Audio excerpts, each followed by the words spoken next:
apa yang terjadi dengan Bung Denny. dinamika kebocoran informasi ini? Pertama kita lihat secara backgroundnya Bung Denny. Nggak mungkin beliau menerima sebuah informasi yang menurut saya yang tidak bisa dipertanggungjawabkan, gitu yang ya? tidak bisa dipertanggungjawabkan atau kira-kira informasi yang itu benar, gitu dikategorikan abal-abal ya. Ya. Siapa yang akan diuntungkan dari proporsional tertutup ini?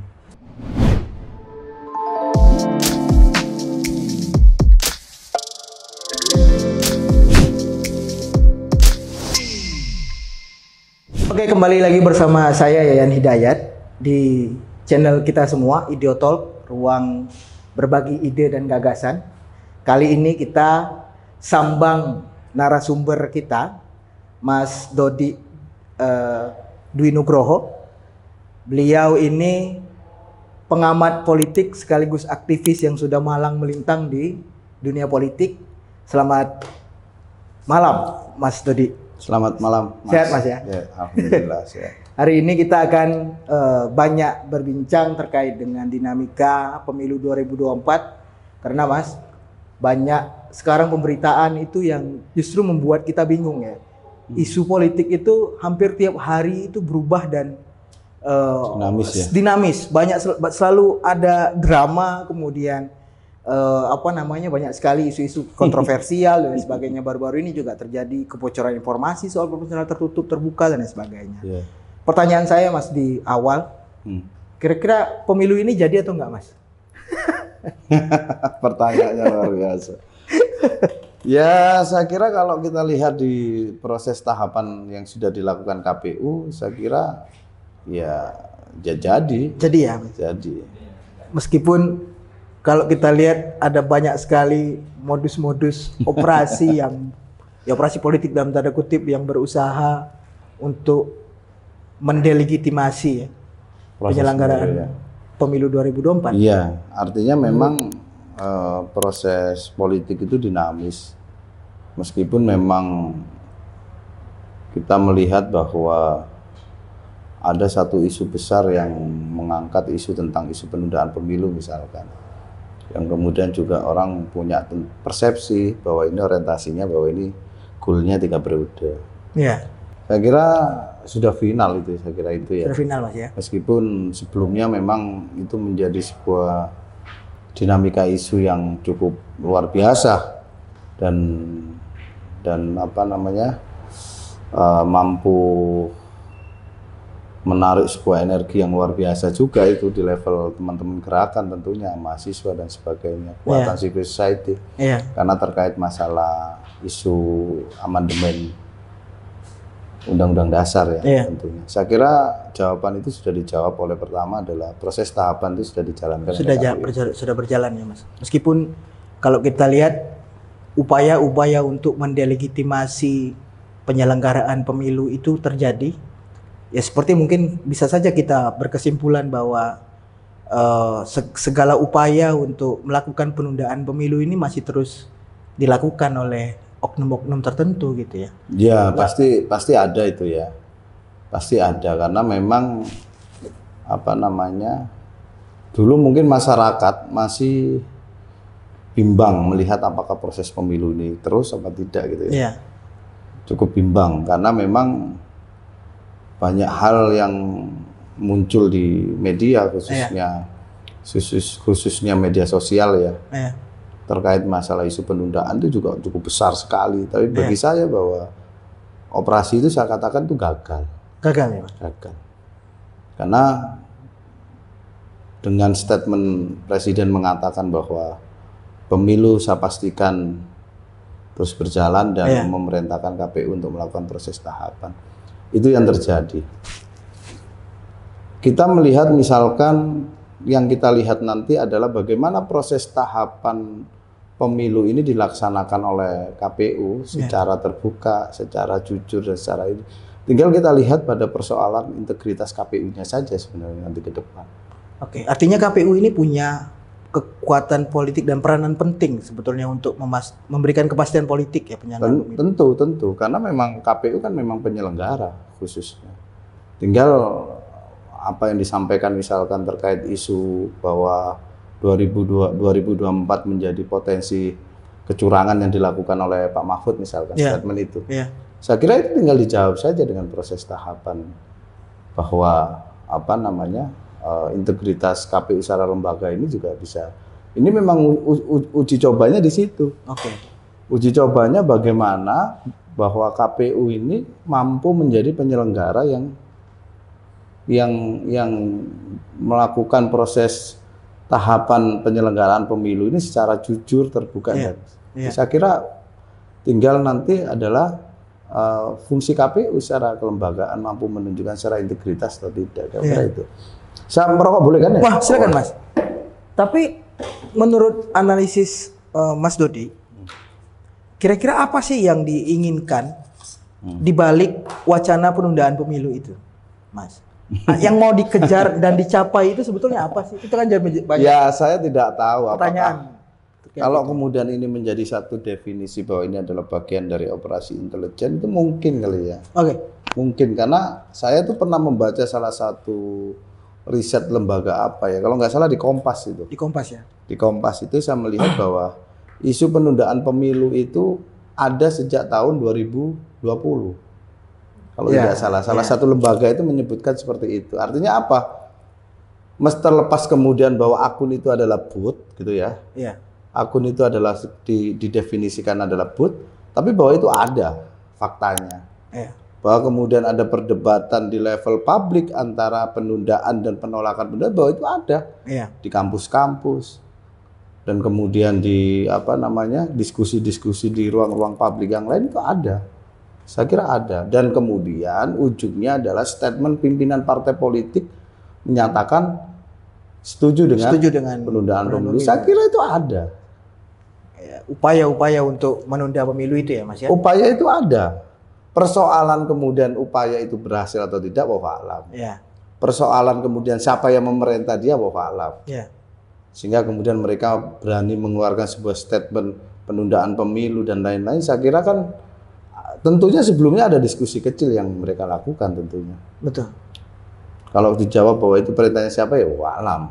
Tapi bahwa fakta masyarakat, publik, dan kekuatan sipil yang lain ternyata menolak dengan proses itu. Artinya menurut analisisnya Mas Dodi, pemilu ini akan pasti terselenggara gitu ya Mas ya? Di 2024. Keyakinan saya begitu.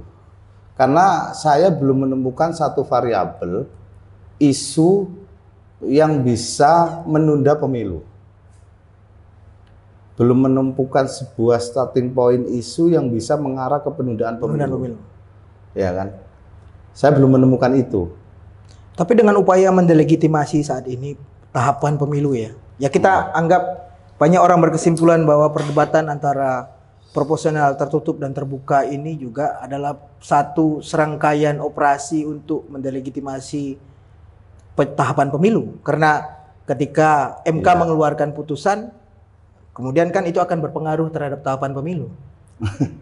Apakah kesimpulan itu menurut analisis Mas Dodi? Saya kira saya tidak begitu tahu ya terkait apakah kemudian bagian dari satu rangkaian atau tidak, bahwa proses ketika pasca kemudian isu penundaan pemilu sudah tidak ada lagi, maka muncul kemudian lagi gugatan di MK terkait masalah sistem proporsional tertutup atau terbuka itu. Saya kira semua dalam konteks ini, saya kira semua warga negara ya punya hak yang sama, saya kira. Tetapi kan bahwa proses ini juga tidak bisa kita pahami hanya ini menggelinding semerta-merta tanpa ada satu kekuatan besar atau kemudian kepentingan. Saya kira bahwa putusan nanti apakah itu proporsional tertutup dan proporsional terbuka yang hari ini seluruh teman-teman caleg kita itu yang halau itu apa ini terbuka apa tertutup, sehingga kemudian ini menjadi sebuah perdebatan, diskusi publik kemana-mana ini, ditambah dengan kemudian statementnya Bung Denny itu itu kan mengerikan gitu ya, artinya itu kan mengerikan. Tapi bagi saya apapun itu keputusannya, apakah kemudian proporsional tertutup dan terbuka, tapi proses pemilu tetap berjalan. Iya kan? Proses pemilu tetap berjalan. Tinggal kemudian bagaimana kita tunggu keputusan MK itu, apakah kemudian memang itu keputusannya sistem proporsional tertutup, ini kan khusus untuk caleg ya. Tapi pilpres itu kan tetap terbuka. Betul. Lah, apakah tertutup apa terbuka ya kita tunggu nanti keputusan MK. Tapi kemudian Bung Denny sudah melontarkan isu yang luar biasa kontradiktif, yang kemudian menjadi diskusi yang luar biasa jadinya. Akhirnya orang punya multi tafsir gitu, punya persepsi masing-masing, memandang bahwa terakhir kemudian Pak Mahfud yang kemudian mengatakan bahwa ini harus penegak hukum harus mengusut tuntas karena dianggap kebocoran negara.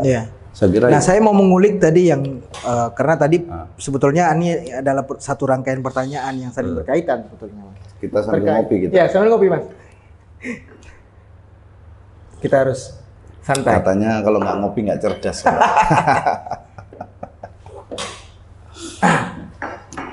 Karena ramai sekarang soal kebocoran informasi ya, memang ini soal etik ya Mas, dan juga soal hukum juga, karena etika hakim memang tidak bisa untuk hasil putusan hakim itu tidak bisa dibocorkan gitu ya.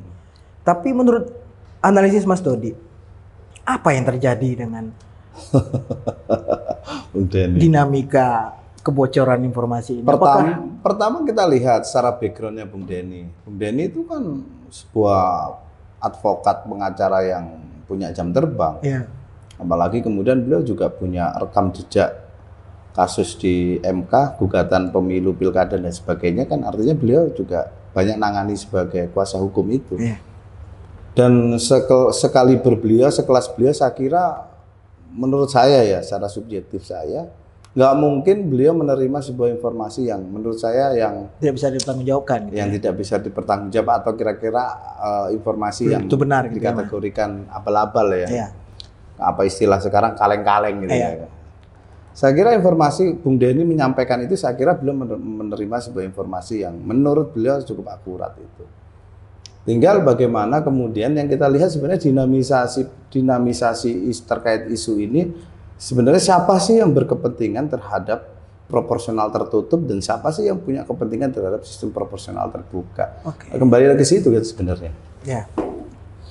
Nah, apakah dengan Prof Denny itu membocorkan informasi ya dalam tanda kutip terkait putusan proporsional tertutup atau terbuka, itu akan mempengaruhi putusan itu sendiri, Mas?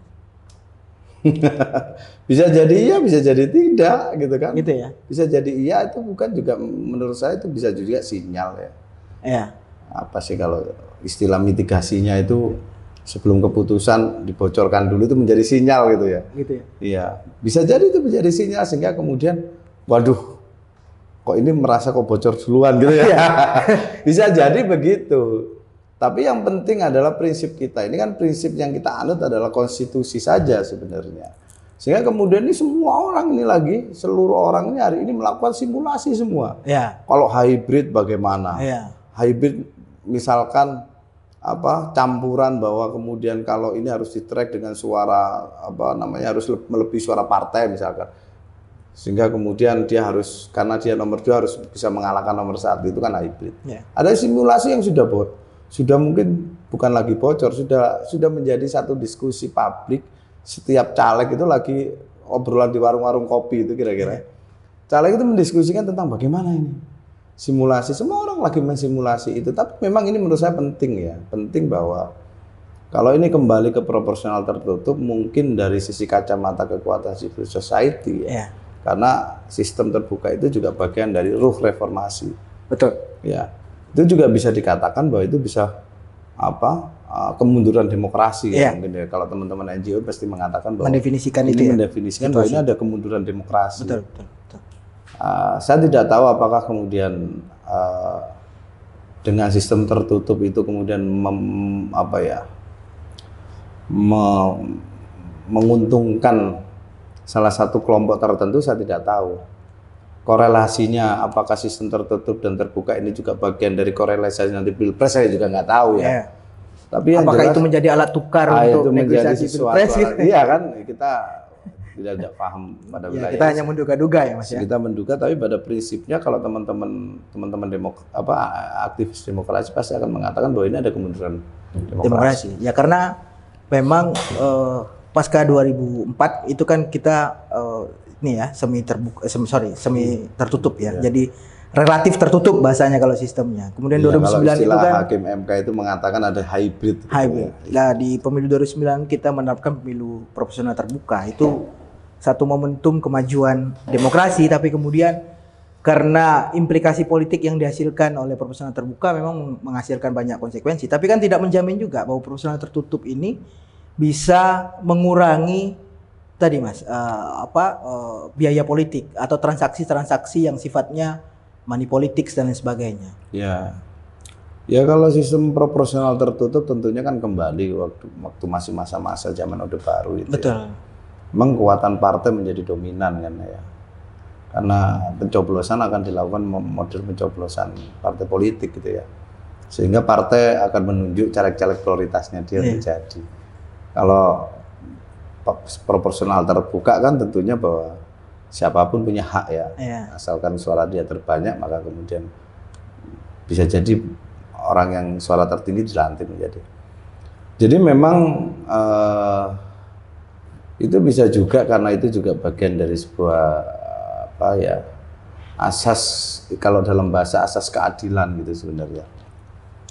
Bisa jadi itu juga menjadi bagian dari asas keadilan. Mungkin salah satu yang saya baca di salah satu media, Hakim MK menjelaskan bahwa kalau model sistem hybrid begini, itu hybrid itu kan campuran gitu ya.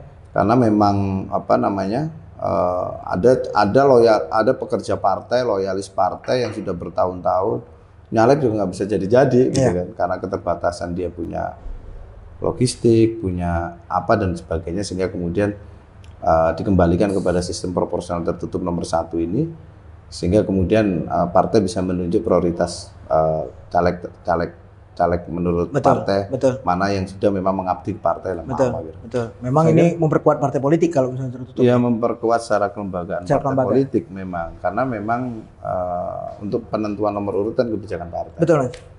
Tapi menurut Mas Dodi, siapa yang akan diuntungkan dari proporsional tertutup ini? Kalau memang benar ternyata informasinya yang dibocorkan oleh Denny itu benar gitu ya, siapa yang akan diuntungkan dari? Ya kita kembali lagi kan dari awal, siapa yang ngotot proporsional tertutup partainya, siapa yang ngotot menolak proporsional tertutup kan sebenarnya kelihatan ya. Kelihatan siapa yang dari awal yang mensuarakan bahwa proporsional tertutup, siapa yang menolak itu kan sebenarnya dari awal kita tahu kan sebenarnya. Tinggal memang yang kita lihat ini, apakah kemudian proporsional tertutup ini juga menjadi bagian dari sebuah rangkaian dalam konteks kepentingan pilpres atau bukan, kan kita nggak tahu. Karena memang orang ini kan sekarang sudah multi tafsir. Ada yang mengatakan bahwa meyakini bahwa proses ini tetap terbuka. Ada partai-partai tertentu yang meyakini bahwa keputusan ini tetap terbuka. Dan ada yang mengatakan bahwa ini sistemnya tertutup. Kayak yang di statement yang disampaikan Bung Denny tadi juga direspon salah satu pimpinan partai politik juga. Kok bisa begitu, kaget gitu ya. Saya kira. Nah, tinggal kita ngelihat aja kalau sistem proporsional tertutup, partai mana yang menguntungkan dari sisi ini? Kan tentunya kan pasti partai besar. Ya, kita bisa ngelihat dari sisi awal siapa yang menyuarakan, mendorong itu dan menolak itu sebenarnya, Mas Yayan. Informasi yang disampaikan Pak Denny itu kan kemudian langsung disambut gitu lah ya Mas, gayung bersambut dengan mantan presiden kita SBY. Dan kemudian saya lihat di Twitternya dan saya kutip bahwa perdebatan ini justru akan memicu terjadinya chaos politik. Nah, kalau menurut Mas Dodi analisisnya benar nggak Mas? Apakah memang akan sampai ke chaos politik tadi atau ini hanya spekulasi saja? Gitu. Ya sah-sah saja orang punya statement begitu. Mungkin itu dianggap juga itu menjadi salah satu fenomena yang membuat situasi chaos juga bisa. Bisa jadi juga statement itu ya statement yang karena dianggap Partai Demokrat menjadi partai oposisi hari ini saja mengatakan itu. Tapi bagi saya sebenarnya eh, chaos politik itu kan pemahamannya kan seolah-olah bahwa ini kan luar biasa, apa ya, dahsyat, dahsyat. Efeknya ya, Mas. Efeknya dahsyat saya kira. Saya kira kalau dalam konteks hanya model proporsional tertutup dan terbuka, saya kira sebenarnya itu tidak sampai ke chaos sudah politik. tidak sampai pada wilayah-wilayah yang itu berkaitan dengan kepentingan rakyat secara langsung. Ini kan isu elit sebenarnya. Rakyat juga nggak tahu kok proporsional tertutup itu apa, terbuka itu apa. Bahkan isu soal penundaan pemilu juga senyatanya juga tidak memicu apa yang disebut dengan chaos politik tadi gitu. Iya. Apalagi proporsional tertutup dan terbuka gitu. Iya, saya kira jauh. Ini kan masalah isu-isu elit aja sebenarnya.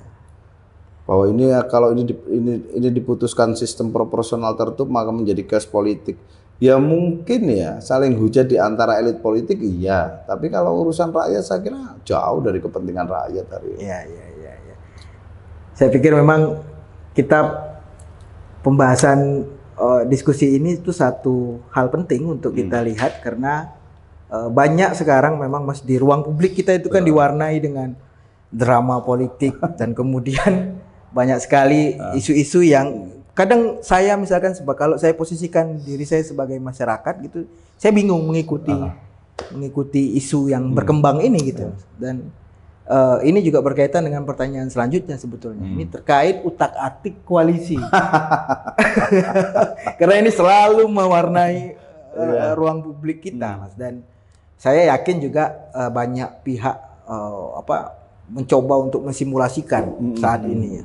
Apalagi dengan hampir pasti kita akan melihat ada 3 calon presiden saat ini kan. Ya paling setidaknya sekarang di ruang publik kita hampir berkesimpulan bahwa ya yang bertarung akan 3, Ganjar, Prabowo dan Anies. Menurut analisis Mas Dodi terkait tadi Mas ya, itu kira-kira poros kekuatan politik ini yang direpresentasikan oleh partai politik ini akan ada berapa poros, Mas? Ya, taktiknya itu gimana sih? Ini kan semua belum final ya. Kajian terkait koalisi partai dia. Saya kira ya, kita masih melihat bahwa ada 3 poros ini. Iya. Tapi kan kita juga akan melihat bahwa yang disebut sebenarnya koalisi besar itu apa sih sesungguhnya, gitu loh ya. Hari ini yang kita lihat ya kira-kira capres itu ada 3 orang, kira-kira. Iya. Sehingga kemudian variabel yang paling menentukan itu adalah pada pemilu di 2004 nanti adalah yang paling penting adalah menentukan siapa cawapresnya. Itu penting. Betul.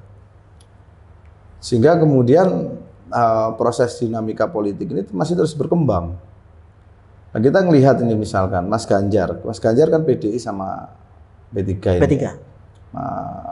Pak Prabowo masih Golkar sama PKB. Kemudian Mas Anies masih PKS, Demokrat dan 3 itu. Saya kira ini kan belum final, saya kira.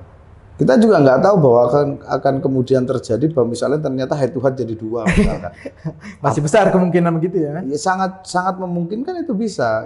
Apakah kemudian itu yang kita sebut koalisi besar itu? Ya kita kan nggak ngerti artinya.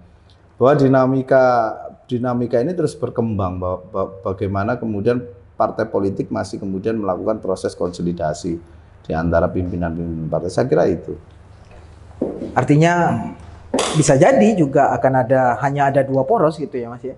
Ya bisa jadi. Karena kalau kita lihat kan sekarang selalu ada modus operasi yang berusaha untuk tadi ya Mas. Ya kita tahu banyak isu yang menganggap bahwa ya apa yang disebut dengan semua yang terpilih ya artinya orangnya Jokowi.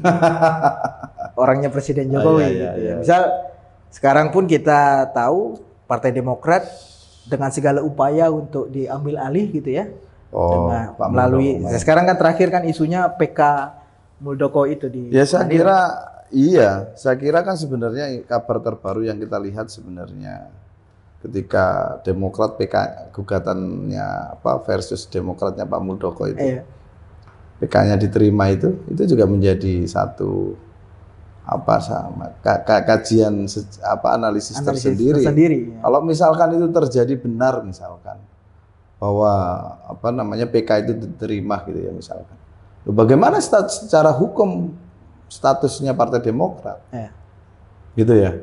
Lah terus kemudian apakah misalkan cukup hanya PKS dan Nasdem untuk merekomendasikan Mas Anies sebagai capres, misalkan begitu. Itu kan juga pertanyaan yang perlu kita jawab. Meski kemudian ini masih tahap proses hukum yang sedang berjalan, tapi kalau misalkan terjadi, karena ini masyarakat atau masyarakat publik kan juga akan melihat bahwa persoalan sebenarnya dinamika politik ini, bagaimana dari awal Anies, menurut saya ya, dari awal Anies kemudian menjadi perdebatan apakah Anies nyapres atau tidak, kasus Formula E muncul dan sebagainya. Saya kira itu kan bagian dari sebuah hambatan-hambatan secara politiknya beliau. Saya kira itu. Ya. Hampir pasti kalau andai dalam tanda kutip Demokrat berhasil diambil alih, ya kajiannya kan memang ini tidak mencukupi, Anies tidak mencukupi untuk tiket maju sebagai capres. Iya. Tapi kalau kita lihat Mas, sekarang kan utak-atik koalisi parpol ini, ya anggap Prabowo itu sudah hampir pasti dengan PKB, bahkan sudah pasti. Dan yang belum menyatakan sikap ini yang masih mengambang lah ya Mas. Itu kan Golkar dan PAN ya. Kemudian ya partai-partai lain memang, ini kita bicara soal partai yang ada di parlemen. Nah kira-kira arah Golkar dan PAN ini sebetulnya kemana Mas? Kalau menurut bacaannya Mas Dodi ya, dengan simbol-simbol yang ditunjukkan. Kalau yang kita lihat sebenarnya, kalau saya kan sebagai pengawan tuh ya, saya kira PAN itu di awal ketika Mas Ganjar direkomendasikan partai politik, direkomendasikan PDI sebagai capres waktu itu, yang kita ingat ada dua partai yang langsung merapat saat itu. Ada P3 dan ada PAN. Iya.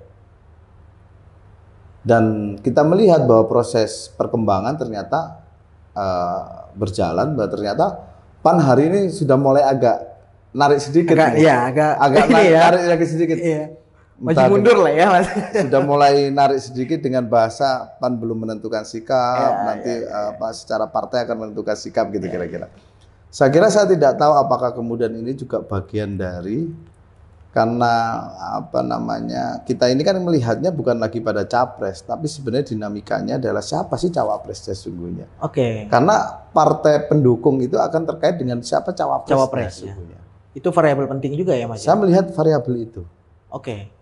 Artinya dengan orang banyak berandai-andai terkait sikap Presiden Jokowi seakan telunjuknya itu ada dua. Ya, antara Ganjar dan Prabowo, itu bisa kita ambil kesimpulan bahwa itu adalah upaya manuver Presiden Jokowi kepada PDIP. Saya kira itu ya terkait Mas Gibran ngumpulin relawan. Ya relawan, ya kan kita bingung nih Mas melihat. Ya saya kira itu jangan juga, kira-kira kalau kita amati bahwa itu juga bagian dari sebuah sah-sah saja sebagai manuver politik, itu sah. Sah. Ketika kemudian Mas Ganjar diputuskan PDI, semua orang berteriak atau orang berstatement bahwa oh ternyata kasihan ya Pak Prabowo, kira-kira begitu. Ternyata yang didukung presiden adalah Pak Ganjar misalkan. Dan ketika kemudian Mas Gibran mengumpulkan relawan Jokowi, kemudian orang mengatakan bahwa arah dukungannya presiden atau Pak Jokowi adalah ke Pak Prabowo. Saya kira itu sah-sah saja bagian dari manuver politik. Kan kita juga bisa melihat bahwa keputusan-keputusan menentukan cawapres itu adalah variabel penting. Saya kira itu. Lah, cawapresnya kira-kira kalau Mas Ganjar siapa, Pak Prabowo siapa? Dinamika yang kita lihat ini masyarakat menyorot ada dua hal itu. Kalau Mas Anies kan jelas itu ya. Arah koalisinya sudah jelas ini. Karena peta antitesanya, kira-kira kalau bicara peta antitesa Pak Jokowi itu kan di Anies. Di Anies, betul. Di Anies ya, peta antitesanya. Yang saya melihat kan tinggal ada dua calon yang kemudian ini yang menjadi dinamika publik sebenarnya, yang didukung ini Pak Prabowo atau Pak Ganjar sih sebenarnya gitu kira-kira. Dan kita juga tidak tahu juga yang terjadi, misalkan ternyata tiba-tiba Pak Ganjar dan Pak Prabowo bisa koalisi berdua, kita kan juga nggak tahu. Iya betul. Iya kan? Itulah mungkin yang disebut koalisi besar atau memang itu, saya tidak tahu juga. Tapi bahwa yang terjadi hari ini ada 3 calon, ada 3 poros koalisi yang terjadi. Golkar sih saya melihat bahwa arahnya sih sebenarnya lebih ke dukungannya lebih ke Pak Prabowo saya lihat. PAN sekarang ya Mas ya? Golkar Mas. Oh Golkar ya? Golkar. Kalau PAN saya kira kan ya ini kan tinggal keputusannya Pak Prabowo atau Pak Ganjar mau mengambil misalkan Mas ET misalkan. Ya, karena jelas sikap PAN adalah mendorong Erick Thohir sebagai ya, wapres. itu yang saya lihat dari awal PAN menyatakan bahwa mendorong cawapresnya Mas ET itu Erick Thohir. Saya kira tinggal Prabowo atau Mas Ganjar yang ngambil, pasti PAN akan mendukung ke situ. Iya. Tapi kan kalau kita lihat tadi soal kasus Gibran kemudian mengumpulkan para relawan mendukung Prabowo. Itu kalau kan kita lihat tidak mungkin itu bisa terjadi kalau tidak ada perintah. Gitu ya. Ya, itu apakah itu ada bagian atau ada andil dari Presiden Ya itu Jokowi? multi tafsir saya kira. Karena kan orang itu kan wajar punya persepsi begitu. Apalagi orang mengatakan nggak mungkin Mas Gibran tuh kalau nggak ada perintah bapaknya melakukan langkah-langkah itu kan persepsi subjektif ya. Iya. Dan mungkin orang menganggap kan karena juga Mas Gibran masih muda, nggak mungkin tiba-tiba punya manuver politik segitu. Betul. Saya kira ya itu sah-sah saja orang punya persepsi secara politik seperti itu. Karena mungkin orang juga nggak mungkin bisa melepaskan antara bagaimana hubungan anak dan bapak, itu kan nggak mungkin. Iya, nggak mungkin, Mas. Nggak mungkin logikanya. Saya kira sebenarnya sah-sah saja. Artinya segala kemungkinannya masih bisa terjadi gitu ya? Ya segala kemungkinan bisa terjadi. Bagaimana nanti kita lihat bagaimana proses wong ini masih cukup jauh. Karena ini obrolan warung kopinya ini Mas. Yang artinya disetujui oleh Presiden Jokowi maju sebagai wapres ini kan banyak orang beranggapan bahwa ada dua orang ya, Erick Thohir dan Sandiaga Uno. Ya kita banyaklah melihat itu di pemberitaan muncul. Tapi seakan Erick Thohir dan Sandiaga Uno ini tidak disetujui oleh Ibu Megawati. Apakah itu penyebab terjadinya manuver-manuver politik? Mungkin orang mengkaitkan dengan variabel itu, Mas. Pandangan orang itu kan sah-sah saja punya subjektif. Iya. Punya subjektivitas dalam menganalisis sebuah informasi, ya sah-sah saja. Ketika Mas Gibran melakukan langkah-langkah manuver ngumpulin relawan Pak Jokowi di Solo itu, bisa juga orang punya persepsi bagaimana setelah kemudian nama Pak Iti sudah tidak masuk lagi di cawapresnya Mas Ganjar misalkan. Ya itu kan bisa saja sah-sah saja, nggak ada masalah. Tapi endingnya ini menurut Mas Dodi, apakah Presiden Jokowi akan menyebut nama siapa calon presiden yang didukung? Ya Pak Jokowi saya kira beliau punya etika lah. Ya. Kalau menurut Mas Dodi, apakah Presiden harus menyebut nama atau saya balik nih pertanyaannya nih Mas? Ya secara etika beliau itu kan pemimpin Jawa. Mungkin saat kita maknai bahwa caranya mungkin yang berbeda, cara menyebutnya itu yang mungkin yang berbeda. Gitu ya. Ya, artinya tidak akan secara gamblang itu akan menyebut satu orang gitu ya, enggak. Dan saya kira beliau ini kan orang yang menurut saya cukup cakep, ahli strategi ya. Jadi beliau orang yang sangat hati-hati ya. Saya kira beliau dengan caranya akan menggunakan caranya juga bagaimana untuk menentukan itu. Betul. Saya kira sih begitu. Yang kita amati apakah kemudian ini tiga poros atau dua poros. Kalau ini terkait dengan pertanyaan terakhir ya Mas. Apakah memang akan terjadi tadi pertarungan tiga poros itu? Ini terkait proyeksi capres. Ataukah memang ini sengaja didesain untuk pertarungan hanya dua poros saja, artinya Ganjar dan Prabowo. Dimana kalau dua orang ini terpilih ya ini adalah orangnya Jokowi gitu. Setelah itu kita tinggal tidur aja kan. Setelah itu kita tinggal tidur kan. Ya, saya kira ya dalam pertarungan politik itu menurut saya ya sah-sah saja. Sama ketika poros tiga calon ini adalah cukup mengkhawatirkan, maka kemudian diambil dua poros, saya kira itu sah-sah saja, nggak ada masalah selama itu tidak melanggar aturan hukum. Saya kira itu. Ya memang kalau 3 calon ini menurut saya ini petanya dinamis. Iya, sangat Petanya dinamis. sangat dinamis karena menurut saya kalau kita lihat misalkan peta Jawa ini misalkan. Iya. Peta Jawa ini kan saya kira dari Banten sampai Banyuwangi itu kan kita bisa ngelihat itu variabel. Sebenarnya sudah bisa kita lihat variabel perilaku pemilihnya sesungguhnya. Saya kira itu juga mengkhawatirkan sesungguhnya. Kalau 3 calon ya, bagi orang yang tidak mengendaki 3 calon, maka kemudian mereka membuat satu skema 2 calon ya sah-sah saja, Mas. Oke Mas, ini terakhir karena kita juga sudah banyak berdiskusi, saya pikir terakhir Mas, karena ini hampir 60% pemilih kita saat ini adalah pemilih muda. Kira-kira ini sekaligus closing statement Mas Dodi. Apa dan bagaimana caranya 60% pemilih pemula ini, pemilih muda ini, sorry bukan pemilih pemula, pemilih muda ini bisa berpartisipasi secara aktif dan penuh dalam pemilu 2024. Karena kalau 60% ini kemudian memilih untuk apatis, waduh bahaya juga Mas. Ini seakan sebagai upaya mendelegitimasi pemilu juga gitu ya. 60% loh Mas datanya. Terakhir 60%, KPU mempublikasikan bahwa ada 60% ya saya kira sebenarnya ini adalah salah satu tugas dan fungsi KPU dalam melakukan sosialisasi sesungguhnya. Gitu ya. Iya, terkait masalah partisipasi pemilu itu. Ini salah satu tugas dan fungsi KPU dalam melakukan sosialisasi sebenarnya. Iya. Satu itu. Kedua, memang ada pergeseran paradigma, Mas. Paradigma dalam konteks misalkan hari ini, ya, saya itu baru sadar kemarin gitu cerita. Saya itu cerita banyak tentang misalnya bagaimana proses perjalanan, misalkan 98 misalnya. Kemudian kalau kita bicara sejarah tentang 98, 66 gitu ya. Ternyata saya baru sadar saat itu ada teman adik-adik kita mahasiswa ngomong, ternyata beliau kelahiran tahun 90 gitu ya. Dia nggak ngerti tentang sejarah itu. Nggak ngerti ya? Iya, nggak ngerti loh. Oh, aku baru sadar ternyata mereka itu nggak ngerti. Ternyata mereka sadar baru lahir tahun 90. Artinya apa sebenarnya?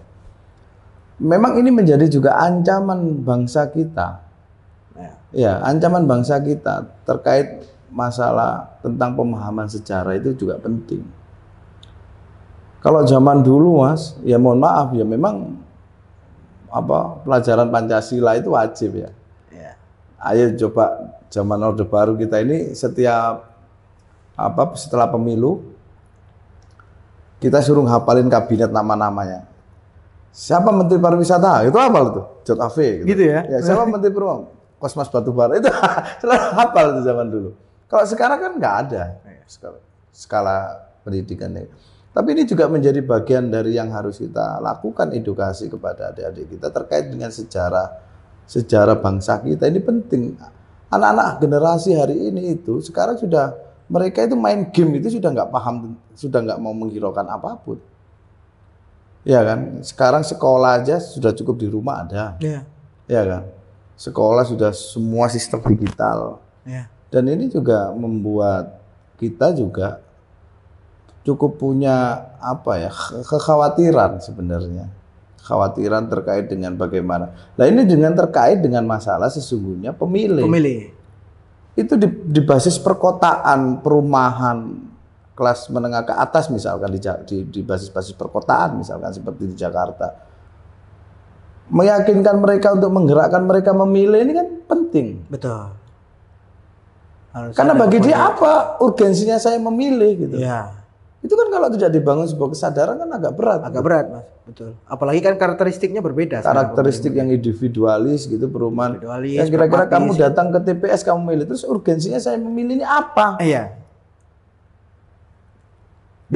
Dan hari ini fakta politiknya menunjukkan bahwa mereka mendominasi gitu ya pemilih muda. Ya gitu. kalau kata Mas Yayan sampai di 60% Sampai datanya. 60%, Itu kan mengerikan kalau kemudian KPU tidak mampu melakukan inovasi, metode sosialisasi dan sebagainya.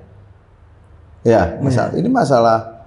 Ini Kalau zaman dulu cuma iklan di TVRI pemilihan itu kan saya hafal saya itu. Nah, kalau sekarang ini kan urgensi kesadaran orang untuk memilih ini kan penting. Mendorong untuk punya kesadaran memilih sehingga punya partisipasi tinggi gitu ya. Itu tadi, ini tergantung kuncinya adalah bagaimana penyelenggara KPU mampu punya inovasi metode untuk melakukan sosialisasi dalam hal ini. Karena orang ini nggak ngerti loh sekarang ini pemilu itu apa sih? Ngeri loh zaman sekarang itu. Jangan sampai kan ini basis ceruk pemilih yang dominan ini hanya dikapitalisasi untuk keuntungan elektoral saja. Itu dia. Masalah itu urgensinya apa? Orang nanti saya memilih apa? Gitu loh kira-kira itu pertanyaan yang harus dijawab. Sedangkan sekarang kan mereka itu kan semua megang handphone, gadget semua sudah seharian aja nggak keluar kamar kuat, main game dan segala ke hobinya itu kan, nggak ada interaksi sosial, nggak ada kan ini yang harus kita sasar sesungguhnya. Betul. Wilayah-wilayah ini. Ya saya tidak tahu apakah bagaimana pemilu nanti KPU mampu melakukan nyasar ke segmen-segmen itu. Yang paling rawan itu kan kalau basis perkotaan, basis perumahan menengah sampai ke atas. Betul. Yang individualis, yang sekolahnya sudah elit, gitu kan? Jangan-jangan dia nggak ngerti pemilu itu apa, ya kan? Itu kan mengerikan. Iya. Model sekarang ini. Saya kira itu. Oke. Terima kasih Mas Dodi sudah. Terima kasih Mas Yayan sudah main diskusi yang luar biasa karena kita banyak mengulik banyak hal. Saya pikir juga yang poin paling penting adalah dengan segala dinamika yang ada, baik itu utak-atik pilpres, koalisi, kemudian isu-isu drama politik yang kita dipertontonkan sekarang, saya pikir yang paling penting adalah tadi ya Mas, kita benar-benar memilah informasi mana yang benar dan mana yang tidak. Saya kira itu, karena memang era digitalisasi ini saya kira luar biasa. Saya kira. Titik poinnya di situ. Pesan moralnya itu adalah bagaimana kita ini bisa menyerap sebuah informasi, karena memang sekarang hari ini kita susah membedakan ini mana hoak, mana tidak. Iya betul. Artinya sekarang itu kalau kita lihat itu ya dalam sebuah beberapa kasuistik yang lagi viral kalau bahasa sekarang itu. Lagi viral misalkan, apa saja diposting jadi viral, netizen ngomong baru dikutip media sekarang, baru menjadi viral, dan itu berkembang secara secara alamiah gitu ya. Ada kasus apa saja tidak diproses netizen, artinya sebenarnya substansi kebenaran ini kan juga belum tentu, karena subjektivitas karena sesungguhnya apa persoalan juga tidak tahu. Sehingga sekarang yang dimunculkan adalah viral. Era digitalisasi ini kuncinya adalah bagaimana kita kembali kepada sebuah moralitas kita, tetap bahwa kita harus menjaga menjaga sisi kearifan lokal kita. Sungguhnya itu kuncinya. Itu sebagai identitas kita. Karena itu mengerikan sekarang itu. Betul. Viral apa saja itu bisa viral itu. Terus kemudian itu dijustifikasi kadang-kala gitu kan, kita nggak ngerti Bos. Hukum itu kan ada. Ya yang terjadi kan begitu Mas ya. Betul. Kunci untuk menyerap agar kemudian ini bahwa ini informasi benar apa salah itu penting. Karena sudah nggak ada metode screening apapun. Apa yang bisa memfilter ini semuanya sudah nggak bisa. Kita orang bebas aja di warung-warung kopi megang handphone, udak-udak pakai WiFi, yang terjadi begitu. Iya kan? Nonton YouTube, nonton TikTok, nonton apa saja itu. Itu yang terjadi dari orang di kampung-kampung itu warung kopi WiFi itu ramai. Saya nggak ngerti ini zaman situasinya bagaimana. Sehingga kemudian mungkin itulah yang kemudian diidentifikasi muncul kata istilah buzzer dan istilah yang kayak gitu-gitu mungkin ya. Dan sulit kita untuk menyaring informasi. Sulit untuk kita mencari sebuah informasi yang. Saya kira itu Mas. Oke, terima kasih Mas Dodi sekali lagi kesempatannya. Terima kasih banyak. Terima kasih juga untuk teman-teman, sampai ketemu lagi di diskusi selanjutnya. Dan tetap stay di channel Ideo Talk, berani bicara. Sampai jumpa.